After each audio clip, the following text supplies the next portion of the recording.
If you are one of the millions of us ant keepers around the world that are enthusiastic about these fascinating insects called ants and keeping them as your pets, chances are you might be looking for an enclosure to keep them in. In this video, I'll show you how to make a Formicarium by using mostly simple tools that you can find at home. Welcome to the Ants Vienna Ant channel, and here's what we're going to create today.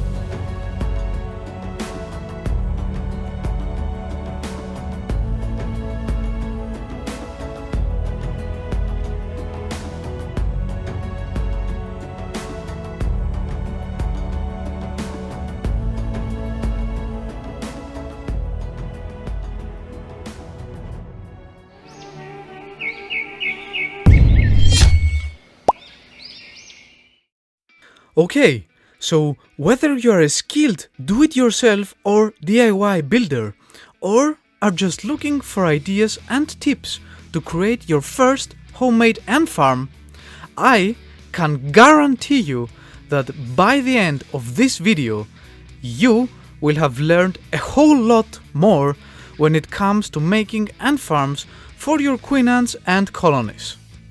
This will be an all-in-one ant farm design with an external Ytong nesting area, and we will do this step by step so everyone can follow. Remember, the most important thing is for you to be able to enjoy yourself while building those ant farms for your pet ants. Now, I promise to get right into it, but I'll need you to do me a little favor first. If you happen to be part of the 78.9% of people that regularly watch my videos but are not subscribed yet, please go ahead and do so. It's free and only a couple of clicks away. Plus, it does not only help me to get in more ant products to review for you guys, but also ensures that you don't miss any of my videos, especially if you set that bell icon to all notifications. Queen ant season is coming, and I am sure many of you are curious what queens will manage to catch ourselves this year on the channel. Okay, as promised, we'll start right away. To save you some time, I will be mentioning materials and tools that you will need as we go through our build. Let me just point out that you can always check the description under this video for links to the exact products I personally use or recommend. Without further ado, I'll be using a Ferrero Rocher box as the outward of my creation, but you can use any clear acrylic box that you like as a foraging area. Now, I can only recommend this digital ruler as I use it to measure the dimensions of the box to define how I need to cut the Ytong block. And yes, we are using Ytong once again as the main nesting material. And since I get that question a lot, for those of you living in the US, you can use a material called fire brick instead. Members of our Ants Vienna Discord server have told me this is a viable alternative to Ytong in the States. Where are you watching us from? Let me know down in the comments. I am curious. Okay, so before I create an ant farm, I personally always get a sort of flash with a picture in my mind. And for this one, I imagined the nesting area standing upright next to the ant outworld.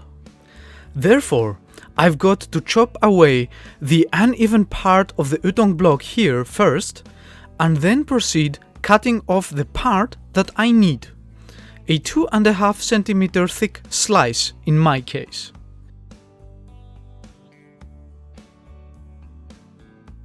Now let's give the future nest a good sanding with some sandpaper to make it even. Looks pretty nice already. Could be somewhat smaller though. Let's cut off some excess material here. After getting the plate to the size you want, use a pencil to draw your tunnels.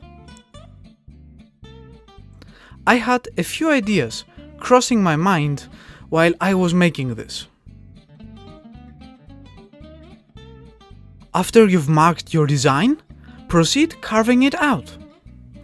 I am using a 10mm chisel, but you can do this with an old flat screwdriver as an alternative. And this is what I ended up with after carving it down layer by layer.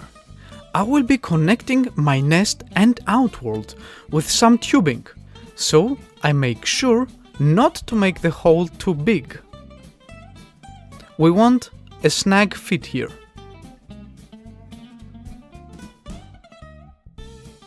On my quest to always try out something new, I've made a carve on the top of this ant farm to give it a feature we'll discuss later.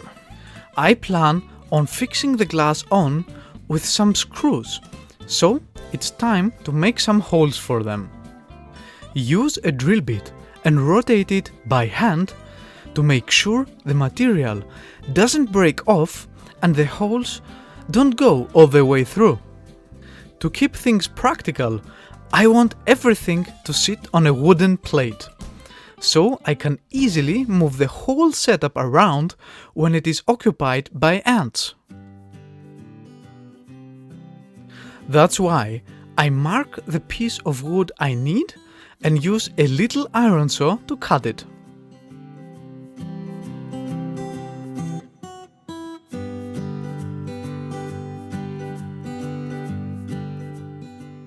Stabilizing this plate would definitely make my life easier.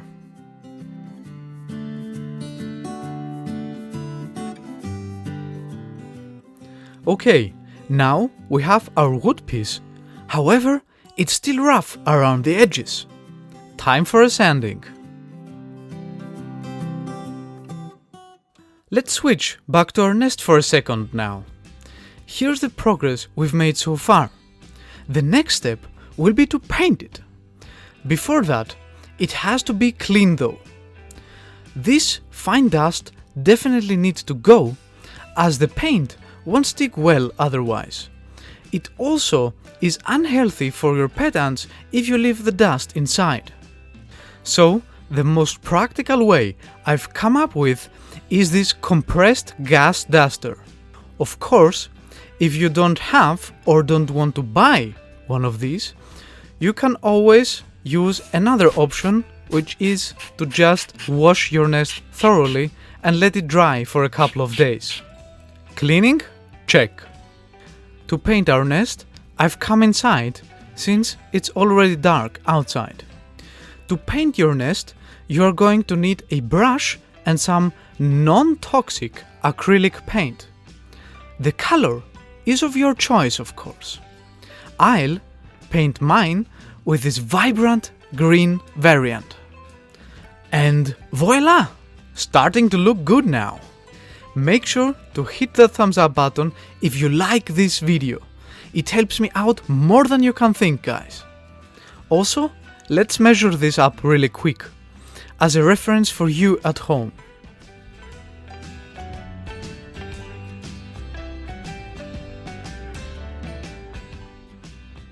Next, we'll cut the cover to size. I am using a 2.5mm polystyrol for this. Thin enough to give good vision and thick enough to not bend or break too easy. Mark the dimensions you need with a permanent marker. and start cutting using that iron saw from before. Now, my next step here is to place the cover right on top of my nest and pinpoint the locations for the screw holes. I've also cut out another piece for the top part of our ant nest. Now, pro tip, in case you didn't know, the easiest way to make a clean hole in plexiglass is by using step drill bits. Exactly what I happen to have here from Tack Life. What can also help is having a sacrificial wood piece at hand where it doesn't matter if the drill gets through the material on the other side. Okay, I hope you guys are still with me here, because now we'll start working on the foraging area for the ants. Specifically on some ventilation for the cover to provide our little pet ant colony some airflow in the setup. Since many of you faced problems when trying to drill in Ferrero Rocher tops last time, I will try melting through it with the hot nozzle of the glue gun for a change. As you can see, I wouldn't exactly call this efficient, but it works. Though I had to wrap some sandpaper around my finger in order to make it somewhat prettier. I've also made one more hole on the bottom part for the tubing that connects the Outworld with the nesting area. To finish the top, you'll need to mark and cut out some steel mesh, if you want to prevent the ants from escaping, that is. Now, gluing on number 1 and number 2. As our ant nest building marathon continues, here are all the parts we've worked on so far. First, the nest itself, the front and the top cover, the Outworld, and a large woodblock where the whole setup will be sitting on. What we still haven't touched yet though is one of the nest's other features, namely the magnets placed on top. My personal choice for this is aquarium silicone, which allows for some repositioning if needed, contrary to hot glue, which does limit the time frame you have to finalize your work. Now getting ready to connect the foraging area with the nesting space for the ants.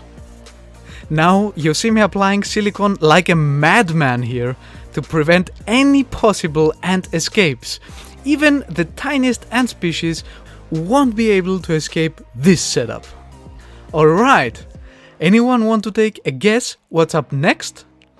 Type it in the comments below before I spoil it for you in 3, 2, 1. More silicone action! We'll also use aquarium silicone to close any gaps that might exist due to the nature of Ytong as a material with the pores that it has, and that's of course in addition to the screws we have planned before. Now we have finally reached a milestone, because we're now ready to pack this whole construction on the wooden plate that we've cut out before to make it sturdier. This also adds a premium feel, in my opinion. What do you think? Do you like it? Now let us do a 2-day sci-fi jump in the future where everything is assembled and the silicone has dried out. As I have told you earlier, I've designed this top to be removable for a reason. So, with enough force applied at the right spot, we should be able to remove the top without damaging the nest. Fingers crossed on this! Look, we did it! Perfectly flush! And it will be held in place by magnets. Time for some Outworld decoration in between. I am using aquarium gravel and a few stones I've picked from the coasts of Greece.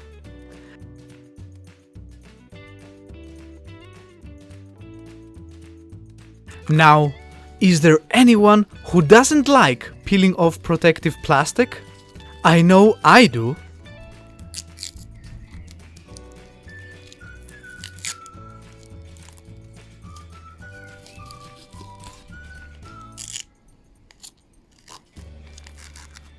Okay, let us just clarify that opening on the top now. This removable lid on the top is to allow for the placement of digging material in the ant nesting area. So the ants will be able to dig their own tunnels while still looking awesome. However, the reason I haven't done it yet is because I will choose the sand color depending on which of our pet ant colonies moves in here. So, question of the day: what ant colony do you want to see move in this homemade Ants Vienna Formicarium? Also, funny fact for those of you who made it all the way to this point: when I was shooting for a nice thumbnail on that dirt pile, right on the edge of the screen you can see something moving. I realized that was actually a queen ant, my first of this season. So yeah, apparently a queen ant shows up when you build an ant nest like we did today in this video. One more reason to try it yourself, right? If you want to know more on how to build an ant farm, feel free to check out the videos that appear on your screen right now.